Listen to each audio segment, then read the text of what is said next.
So he runs away, and then sometime during that journey he comes into another kingdom, and he I don't remember if they're like in need of food and stuff, or yeah, they need help. So he calls out like at the entrance to the kingdom, and says that he's able to play the lute. Uh, I think in exchange for help or food. I'm not so sure. Um, but so then like a servant on the other side uh tells the king that there's, I think they notice it's a donkey, right? Well, yes, and they had heard Yeah. him playing the lute so Yeah. beautifully. So that's what brought the servant to the door in the first place. At first, they did not answer the door. Yeah. So didn't answer. And then they go tell the king that they're asking to be let in.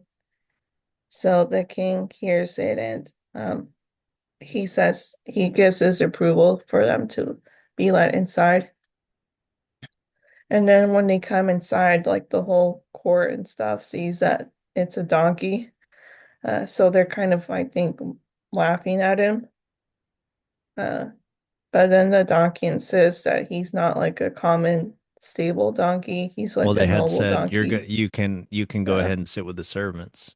And then mhm. he said that I'm Yeah. not a common donkey, not a common Yeah. ass, So yeah, but I'm a so yeah, noble he, ass.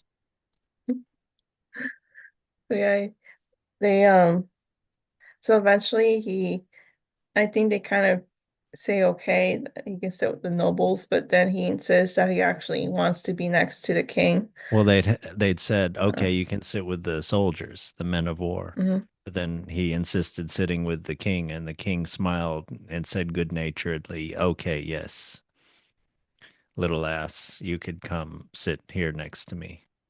Mhm. So yeah, the king allows it, and he actually has him also seated next to his daughter, the princess, and Who is like the most beautiful one in the whole area.